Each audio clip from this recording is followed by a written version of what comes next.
Where to begin? Death, destruction, scandal, after scandal, after scandal, after scandal. In this video I'm going to be covering all Tory scandals, starting with David Cameron, going through Theresa May, Boris Johnson, Liz Truss, and Rishi Sunak. 14 years, 5 prime ministers, Boris Johnson lying about parties, Liz Truss almost crashing the economy, and you bunking off D-Day. After all the broken promises, you really think you deserve another chance?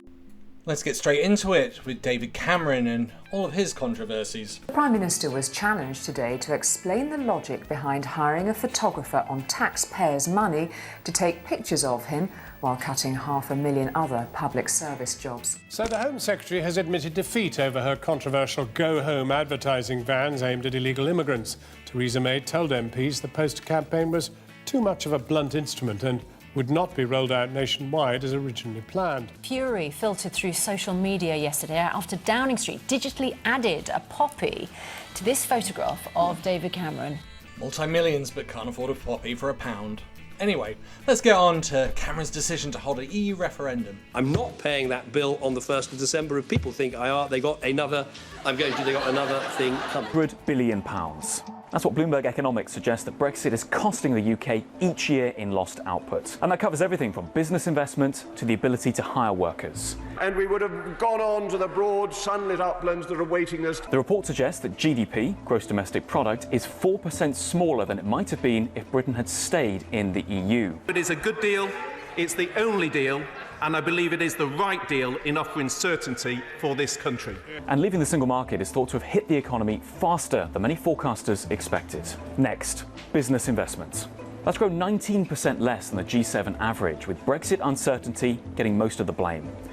Though some of that caution is dissipating, the UK has a long way to go to close the gap with its major peers. And when it comes to staff shortages, the report estimates there are 370,000 fewer EU workers, a figure only partially offset by the arrival of non-EU citizens.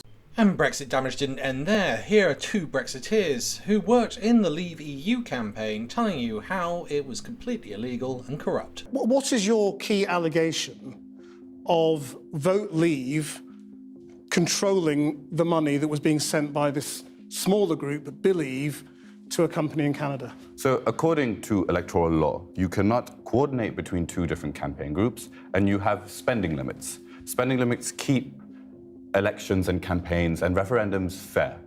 Vote Leave used Believe as a way to overspend, and they lied by saying that there was no coordination. But as Secretary, Treasurer, and Research Director of Believe, there was coordination. It was a coordinated campaign. There is evidence that shows that Believe was created by Vote Leave. There are emails that show that Vote Leave was coming up with the mission statement of Believe. The Believe Drive was based in the Vote Leave home Google Drive. So there's more than enough evidence of there being a coordinated campaign, and that is against electoral law. Let's assume for a minute that the assertions you make are absolutely right. Have you or anybody else made any assessment of actually whether any of this made much difference to the final outcome of the EU referendum? Okay, so 2 points on that. First point is, when you're caught in the Olympics doping, right, there's not a debate about how much illegal drug you took, right? Or, well, he probably would have come in first anyway, or, you know, he only took half of the amount, or doesn't matter. If you're caught cheating, you lose your medal, right? Because if we allow cheating in our democratic process, then, and we allow this amount, what about next time? What about the time after that, right? This is a breach of the law, this is cheating. And it's the thing that's really important to understand here is that this is not some council race or a by-election. This is an irreversible change to the constitutional settlement of this country. So that's, first of all, that's why it matters. And if you cheat on an exam, you get a fail. If you cheat on the Olympics, you lose your medal, right? You shouldn't win by cheating. First point. Second point, to the actual substance of your question, Dom Cummings himself says that this is what won Brexit for them. He says AIQ, they could not have won without AIQ, and it speaks volumes to the fact that they spent 40% of their budget on AIQ. Having seen the effectiveness of of the conversion rates on the online ads that AIQ puts out, they are incredibly effective. They are incredibly effective. Had these institutions not cheated, in your words, then the outcome of the referendum might have been different. Is that what you're thinking? I think it is completely reasonable to say that there could have been a different outcome in the referendum, you know, had there not been, in my view, cheating. So despite all of that cheating, Brexit has continued to carry on in the UK. And on top of that, it's created a ton of damage that wasn't just economic. Have a listen. Earlier this year, rioting broke out in unionist communities, angry about the terms of Brexit and the growing power of nationalists. It was the worst unrest in Northern Ireland in a decade. Did you vote for Brexit? I did vote for Brexit because I do feel personally, my personal opinion is that, you know, immigration, I feel that should be in a more of a controlled way. And I feel that it was like we were missold the information to begin with, you know. So I did vote for Brexit, but if with hindsight, if I could change my vote, I would change it now. Could turn back the clock.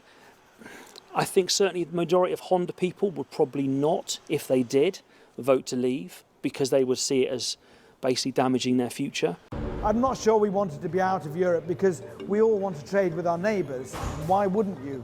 Strange that you wouldn't want to trade with your neighbours. So I guess, yes, in retrospect, maybe we should have stayed in. Here's who's seeing the benefits of Brexit. Whoa. Okay, so none of you. And that anger and frustration summed up perfectly by Danny Dyer. So what's happened to that David Cameron who pulled it off? Let's be fair. I think you're referring to our former Prime Minister. Where is he? He's in Europe, in Nice, with his trotters up. Yeah? Where is the geezer? Yes, where is he? I'm here with my good friend David Cameron from England, the ex-Prime Minister. I'm here with the Governor. He did a great job, and I'll be back. I think he should be held accountable for it. He should be held accountable for it. It's a valid point. A lot of people do feel that... Time to leave, Cameron, but did I miss any scandals out? Let me know in the comments. And now we head into the realm of Theresa May. Her Majesty the Queen has asked me to form a new government. Tested the most that we reach deep within ourselves and find that our capacity to rise to the challenge before us may well be limitless. Where have we heard that before? But every time we think we've measured our capacity to meet a challenge, we look up and we're reminded that that capacity may well be limitless. Let the tip of my pen show that yo, Theresa May, where's that money for Grenfell? Well, you thought we just forgot about Grenfell, you criminals. Right. And that's why I am today ordering a full public inquiry into this disaster. We need to know what happened. We need to have an explanation of this. We owe that to the families, to the people who have lost loved ones, friends, and the homes. That night witnessed scenes of unimaginable horror. It was quite high up, like just above the middle, and she was screaming, "I've got a baby, please help me get out, I can't get out, I'm trapped." With all of May's promises, this is the reality. 10 people have banked more than £300 million since their products fuelled the Grenfell fire, while their companies have paid almost nothing towards the cost of the cladding scandal. Isn't this a story of Britain today? So you've got bosses of Iconic, Kingspan and Saint-Gobain, which made parts of the West London's Tower lethal flammable cladding system. They've received a total of £302.3 million since 72 people died in the disaster 7 years ago. All three manufacturers had made fire safety claims about their panels that turned out to be false. Their products are fitted on thousands of other buildings, trapping families with flats they can't sell, leaving taxpayers with the bill. And they banked £300 million. It's not actually safe. I have to put my son to bed every night in a flat that is flammable to the point that we have to have a person walking around and checking for fires 24/7. A generation of Brits who came here as children have been facing the threat of deportation from the UK. London is the place for me. London, this lovely city. We are human beings. You can go to France or America. I would not accept myself as a foreigner. I'm not a foreigner. This is my home. I am glad to know my mother country. It is hard to keep your mind It'd have been easier if I'd done something. I still feel hurt. You know, the pain is not going to go away with a sorry. It's like they wanted to get rid of me. And I'm not here illegally, you know what I mean? It's gone.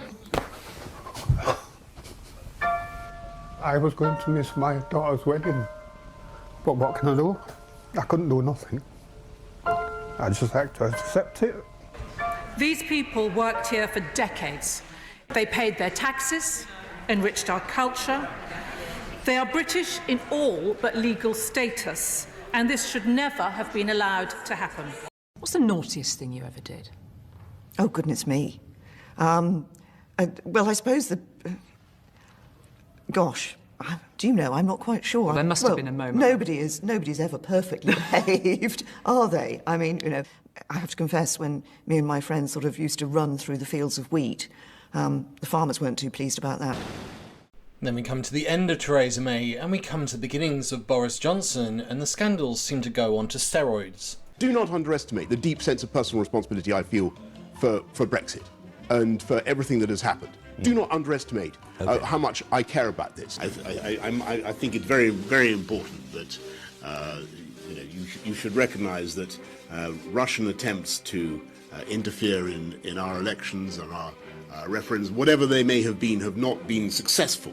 So you can reassure yourself on that point. Government withholding the dossier on Russian interference in UK elections and referendums. I can tell you, I've seen no evidence of any Russian interference in any British democratic. A serious point. I mean, I think that. Well, this is a serious point. Yeah, sure. I mean, it's about Russian interference in UK politics. There's no evidence for that. There is absolutely no evidence that I know. If that's the case, then why not release it? To show any interference in any British electoral event, and the reason I won't is I see no reason, or the reason I decided not to ages ago, is because I see no reason to interfere with the normal timetable. The normal timetable, hold on, that's not true. That is not true. Going on. That is not true. Dominic Grieve said it should have been released on October 28th. I just want to bring in what Number 10 have said today. They say it normally takes 6 weeks to clear these sort of reports, to investigate them thoroughly. They've only had it for 2 weeks, so they're saying that they need more time. Critics will say that you're perhaps jumping the gun. Forgive me. What Number 10, the press office, or whoever the spokesman has said, is completely and totally untrue. It's a lie. I really get worried about this. The process of getting this report cleared is finished. The last stage, the clearance by the Prime Minister, is programmed for 10 days. The suggestion that 6 weeks are needed is just astonishing.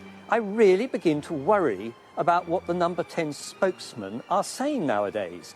They're coming out with things which are quite simply whopping untruths, and they must know it. They can go and ask the Cabinet Office how this system works, and they will be told by the Cabinet Office that it is a 10-day process. The report reveals that no one in government knew if Russia interfered in or sought to influence the referendum because they did not want to know. The UK government have actively avoided looking for evidence that Russia interfered. Mr. Speaker, there is no other government in the world that takes some more robust steps to protect our democracy, to protect our critical national infrastructure, and to protect our intellectual property, as I have said, from interference by Russia or by anyone else. A story about the Russian businessman Evgeny Lebedev, who owns the Evening Standard, he owns the Independent, and his peerage. We're going to ask the government about it, but the government says that his peerage, it was all vetted, everybody who gets those is all on merit. Well, I'm very concerned about that story because it goes to the heart of national security, and there's at least the suggestion that the government and the Prime Minister were warned that there was a national security risk in this particular appointment. Bunga Bunga party, basically an orgy. Certainly girls, girls, girls were promised at a party. Less burlesque, more Berlusconi. According to a former minister, it seems the Prime Minister has been entertained at these Bunga Bunga parties, hosted by his close friend, a Russian oligarch. Given his many weaknesses, could leave him open to blackmail. Why does the Prime Minister think that MI6 Why does the Prime Minister... Why does the Prime Minister think that MI6 may not entirely trust him? The BBC has discovered evidence that a major Tory party donor was a director of a company secretly owned by a Russian oligarch close to President Putin. Lyubov Chernykin says she does not recall consenting in writing to being a director of the firm. The oligarch, Suleiman Kerimov, who's since been sanctioned by the EU and the UK, has previously denied any connection with Mrs. Chernykin. Then we get on to COVID. But the whole of the UK is always well prepared for these types of outbreaks. For these plans that they fundamentally didn't exist. Can you explain why we currently have the worst death rate in the world? And can you explain why we have one of the highest death tolls in the world? If we did everything right, how have we ended up here? Well, as I say, we've been learning throughout this process, working with scientific advisors on trying to take the appropriate policies. There'll be a variety of reasons why people, unfortunately, have died due to this. Some of that will be recognising the age of our population. Some of that will be recognising the obesity of our population. Listen, I applaud you for giving us some reasons, because none of that's the first time we've heard a government minister settle on a couple of explanations. Right. None of your colleagues last week could give us any. So you've given us two now, ageing population and obesity. So are you saying that the reason for us having the worst death rate in the world is because of the public? They're too old and they're too fat? I think that's a very insulting thing that you've just said. You just said it. Is unconscious age of our population. Some of that will be recognising the obesity of our population. Opposite of the world as Transport Secretary. He has done nothing. I would ask him what on earth he's been doing for the last 9 months. No airport testing, screening or measures since the pandemic began. None. No temperature checks, no health assessments, no flight restrictions throughout this entire pandemic. No measures to have air travel actually acknowledge we're in a pandemic. The lack of measures have contributed to the worst death toll in Europe, and he detailed what every other country has been doing. So I put it to you, what have you done? For these plans that they fundamentally didn't exist. Take the word of Boris Johnson, the Prime Minister, at PMQs on the 6th of May 2020. It's been enraging to see the difficulties we've had in supplying PPE to those who need it. But the government's now engaged in a massive plan to ramp up domestic supply. Matt Hancock on the BBC, 11th of April. The challenge is one of distribution. Alok Sharma, there's clearly a need for more gowns, he told Andrew Marr on the 12th of April. Clearly a need for more PPE. We didn't have enough PPE. That's why people were wearing bin liners. That's why so many health workers died on the front line. Why can't you as a government? Once again, it's that old thing of refusing to admit when you got it wrong. We know we were not prepared with enough PPE. Just admit it. Your eyesight, Mr. Cummings. Begin by saying that I understand and share the anger up and down the country at seeing Number 10 staff seeming to make light of lockdown measures. And I can understand how infuriating it must be to think that the people who have been setting the rules have not been following the rules, Mr. Speaker, because I was also furious to see that clip. And, Mr. Speaker, I apologise unreservedly for the offence that it has caused up and down the country, and I apologise for the impression that it gives. They weren't parties. Well, it seems a lot of people attended events in May 2020. The one I recall attending was my grandmother's funeral. She was a wonderful woman. As well as a love for her family, she served her community as a councillor, and she served Dartford Conservative Association loyally for many years. I drove for 3 hours from Staffordshire to Kent. Only 10 people at the funeral. Many people who loved her had to watch online. I didn't hug my siblings. I didn't hug my parents. I gave a eulogy. And then, afterwards, I didn't even go to her house for a cup of tea. I drove back 3 hours from Kent to Staffordshire. Does the Prime Minister think I'm a fool? It's about lobbying, it's about sleaze, it's about cronyism and corruption. There were so many elements of this where it looked like a house of cards. This is the story of one of the biggest corporate scandals since the global financial crisis. With supply chain finance from Greensill. You use terms like financial engineering, disruption, democratization of finance. You spice with mystique, get a few endorsements from the good and great, then you stir it, and then you serve it out to the ignorant customers and investors as something very clever, glamorous, and innovative. The tale of an Australian who wooed the rich and powerful on his way to becoming a billionaire. I was paid an annual amount, a generous annual amount, far more than what I earned as Prime Minister. Lex bought credibility really well. He associated himself with politicians, with famous people. He looked the part. He's been a brilliant salesman and he's had an incredible ambition. Greensill, changing finance to change the world. 12 locations around Westminster were tested for drugs using the same wipes often used in clubs, with some of these locations only accessible to those with high clearance passes. Of the 12 locations, 11 tested positive for cocaine, which is more than 90% of locations, including the bathroom nearest both Johnson and Patel's offices, as well as throughout the Houses of Parliament. Patricia Durr, she's the CEO of the organisation Every Child Protected Against Trafficking.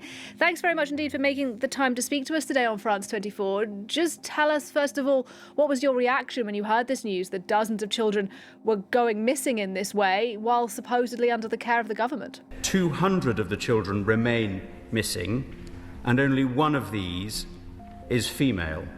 What we know is that as of October last year, there were 222 children across all of the hotels that had gone missing and not been found. What we know from this recent information is localised to the Brighton and Hove area. And as you said, there kind of remain over 70 children unaccounted for. Our concern about all of those children, I mean, any child going missing is a grave concern, but our concern about those children is that we don't really know what's happened to them, but the evidence from the Observer over the weekend is that there have been eyewitness accounts of children being taken, so abducted, by what is said to be criminal gangs. With breaking news, the former Conservative MP Imran Ahmad Khan has been jailed today for 18 months for sexually assaulting a 15-year-old boy back in 2008. So is your decision based on an acknowledgement of wrongdoing? Yes, and I'll explain to you exactly what it is. OK. The situation was that funnily enough, it was tractors that I was looking at, and so I did get into another website that had a sort of very similar name, and I watched it for a bit, which I shouldn't have done. But my biggest crime, is that on another occasion I went in a second time. And that was deliberately? That was deliberate. And was that in the Select Committee or in the Commons chamber? That was sitting, waiting to vote. And Owen Paterson once more facing suspension for lobbying for cash. The man at the centre of all of this was out shopping when he discovered from the media he was again facing sanction. Defiance turned to resignation. Hungary in one of the world's richest countries seems almost unbelievable. But data shows more people than ever are relying on food handouts. I'm loving it, the slogan of the world's most famous fast food chain. But it seems in the UK, many can't afford to love it. Figures show there are now more food banks in this country than branches of McDonald's. And given the fast food chain can be found on pretty much every corner, that's an awful lot of food banks. Downing Street has defended the Education Secretary, saying he is not racist. It follows criticism of Gavin Williamson after he admitted confusing the England footballer Marcus Rashford with the rugby player Maro Itoje. Is he racist or incompetent? You'll forgive me saying, I again have probably seen no more of this than what you have seen. Well, I what know more that do you? He's explained... mixed up two prominent English black sportsmen. He's got them the wrong way round. I repeat my question: is this through incompetence or racism, Minister? Honestly, I don't know. Cabinet Minister Sir Gavin Williamson steps down over allegations of bullying. This week, Anti-Bullying Week, is a chance to thank schools and teachers for everything they do to make the classroom a safe place for every child to thrive. Bullying is never acceptable. Sir Gavin said, always tell them to f*** off, and if they have the to come and see me, f*** jumped up civil servants. This is a man who, when he was chief whip himself, was known as the baby-faced assassin. He had an actual whip on his desk as well as a pet tarantula. A group of whips so disliked him that they had a discussion about whether they could come in early one morning, release the pet tarantula and stamp it to death. This morning, the Deputy Prime Minister finally acknowledged formal complaints about his misconduct, but his letter contains no hint of admission or apology. This is anti-bullying week. Will he apologise? Bullying is never acceptable. After months of waiting, the official verdict is in on Priti Patel's behaviour, and it's hard reading for the Home Secretary. The report by the Independent Advisor on Standards says there are occasions of shouting and swearing at civil servants. But most importantly, he says, my advice is that the Home Secretary has not consistently met the high standards required by the Ministerial Code of treating her civil servants with consideration and respect. Bullying is never acceptable. British Prime Minister Boris Johnson says his government is suspending Parliament until just 2 weeks before Brexit. The suspension would give lawmakers less time than expected to debate Britain's exit from the European Union on October 31st. The court is bound to conclude, therefore, that the decision to advise Her Majesty to prorogue Parliament was unlawful because it had the effect of frustrating or preventing the ability of Parliament to carry out its constitutional functions without reasonable justification. In a big blow to the British broadcaster, BBC chairperson Richard Sharp has resigned. He stepped down from his post over a report into whether he failed to properly disclose his involvement in the facilitation of a loan to former Prime Minister Boris Johnson. According to a survey by the Pharmaceutical Journal, more than half of UK pharmacists say medicine shortages have put patients at risk in the last 6 months. Pincher has been one of the Prime Minister's strongest backers in the House of Commons, and Boris Johnson made him Deputy Chief Whip, responsible for MPs' discipline. But last night he quit government after a drunken incident at a club. Ministers spent the morning fending off questions about whether he should also be kicked out of the parliamentary party. I think it's absolutely right that the Chief Whip and others spend today just trying to ascertain exactly what happened, what the circumstances were, and therefore what to do next. Neil Parish, who was kicked out after watching pornography in the Commons, thought Mr Pincher was getting preferential treatment. I am very cross about that because the first thing they did to me was remove the whip. And I think in order to be equal and treat people equally, they must at very least do the same. But this evening, after a formal complaint was made to Parliament's grievance scheme, the Conservatives did suspend the whip from Chris Pincher, pending the outcome of the investigation. We've just been handed a letter which the former top civil servant at the Foreign Office has sent by email to the Standards Commissioner. Now, this is Simon MacDonald of Salford, permanent Undersecretary at the Foreign Office between 2015 and 2020, and it relates to Chris Pincher. 5 days, he says, after Mr Pincher's resignation as Deputy Chief Whip, there remains significant confusion surrounding complaints about his behaviour prior to the drunkenness that he admits at the Carlton Club last week. The former top civil servant goes on to say inaccurate claims by 10 Downing Street continue to be repeated.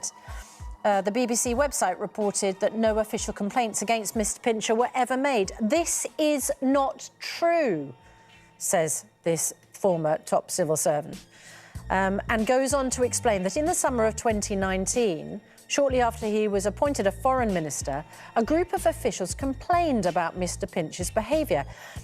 Those complaints were discussed with the relevant official at the Cabinet Office. In substance, the allegations were similar to those made about his behaviour at the Carlton Club. An investigation upheld the complaint, and Mr Pincher apologised and promised not to repeat the behaviour. The same BBC website report continued. Downing Street said Mr Johnson was not aware of any specific allegations when he appointed Mr Pincher Deputy Chief Whip in February. The original number 10 line is not true. Like many on these benches, I spent weeks and months defending the Prime Minister against often angry constituents. I reminded them of his success in delivering Brexit and the vaccine and many other things. But I expect my leaders to shoulder the responsibility for the actions they take. Yesterday, he did the opposite of that. So I'll remind him of a quotation altogether too familiar to him of Leo Amery to Neville Chamberlain. You have sat there too long for all the good you have done. In the name of God, go. Bye-bye Boris and hello Truss. Tabloid has set up a live stream of a head of lettuce to see if it outlasts the beleaguered leader. 20th, 2022. After just 44 days in office, British Prime Minister Liz Truss resigned. I am resigning as leader of the Conservative Party. Her brief premiership, the shortest in UK history, will be remembered for being marred by fiscal calamity, political infighting, and market meltdown, but also for her dogged efforts to revive a controversial economic idea. That theory? Trickle-down economics, a term most commonly associated with Ronald Reagan and Margaret Thatcher. Truss's experiment was maybe a sort of last gasp of trickle-down. The disastrous results may have been the death knell for that philosophy. Stock markets were roiled and the British pound plunged against the dollar after the new UK government unveiled a mini-budget of tax cuts seen to disproportionately benefit the wealthy, even as the country faces a worsening cost of living crisis. Bye-bye lettuce and Truss and hello Sunak. And I have been elected as leader of my party and your Prime Minister, and that work begins immediately. Rishi Sunak says it's utterly wrong to blame him for failing to tackle the issue of unsafe concrete in school buildings. As thousands of children return to the classrooms today after the summer break, it's emerged that more than 100 schools in England and Scotland will be closed or partially shut. It's over safety concerns about what is known as rack, the type of concrete that's known to be at risk of crumbling. Does anyone ever say, you know what, you've done a good job because everyone else has sat on their ass and done nothing? No signs of that, no? Surrounding his government's ties to the IT firm Infosys. It's a firm in which his wife, Akshata Murthy, has substantial holdings. This after a Tory minister stated that he would do whatever he could to help Infosys grow its business in the UK.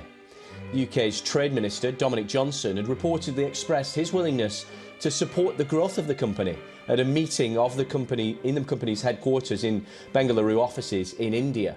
Well, even last year, Lord Johnson had conveyed his eagerness to see a larger Infosys presence in the UK and offered to facilitate it. This revelation has fuelled concerns, given Akshata Murthy's significant stake, 0.91%, previously valued at over $628 million in her father's Indian IT business. Well, Murthy has received dividends accounting to $16 million in the last financial year. It's been reported that you've got family links to Russia, that your wife apparently has a stake in the Indian IT consultancy firm Infosys. They operate in Moscow, they have an office there, they have a delivery office there, they've got a connection to the Alpha Bank in Moscow. Are you giving advice to others that you're not following in your own home? It's not. I'm an elected politician and I'm here to talk to you about what I'm responsible for. My wife is not. She is not, but equally, if you know, as a country, we are asking taxpayers to fund the UK's support for Ukraine. We're asking people in the UK to give their homes up to Ukrainian refugees, whereas it appears your family potentially could be benefiting from Putin's regime. No, I don't think that's the case. And as I said, the operations of all companies are up to them.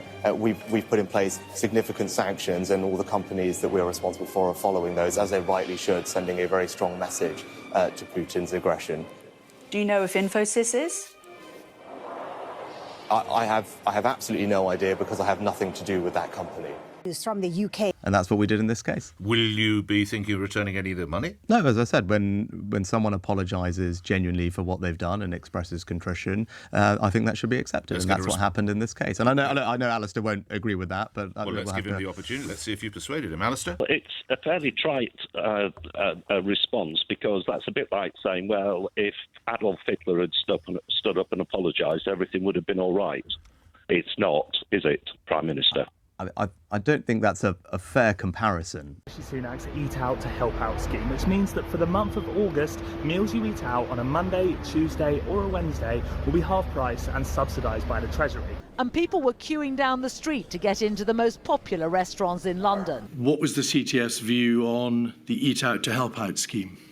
The Eat Out to Help Out scheme didn't come through me or the task force. It was decided by the Prime Minister and the Chancellor, as far as I am aware.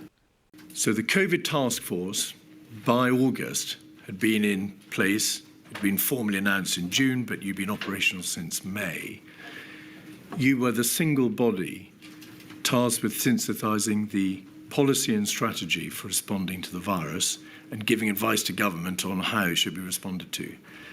But you did not advise on, you did not comment on, you weren't even asked to consider the merits of the Eat Out, Help Out scheme.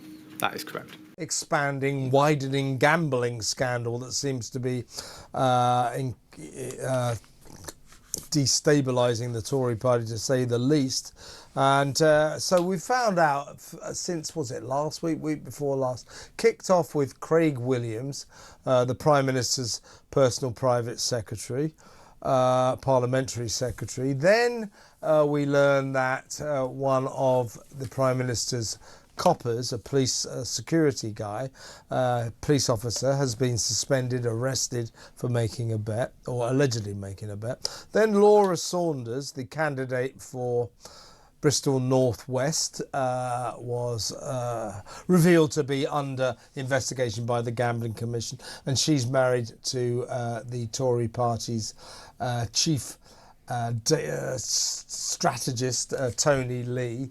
Now we've discovered that Nick Mason, the Tory party's chief data officer, has stepped down from his job. He's taken voluntary time off because he's being investigated as well. And then in the papers this morning, Russell, we learned that the investigation could well be encompassing, and I quote, hundreds of people. Well, Well, that is exactly what I'm trying to do. Exactly what I'm trying to do. There's what do you have? You work in a business? Do you want some fruit? I'm homeless. I'm actually a homeless person. Who's the worst? Who did the most damage to the UK? Let me know your thoughts in the comments. Once again, thank you for listening. If you'd like to help out with the channel, please consider subscribing, liking. You could even buy me a coffee or become a subscribed member to the channel. Once again, thanks for listening. Bye for now.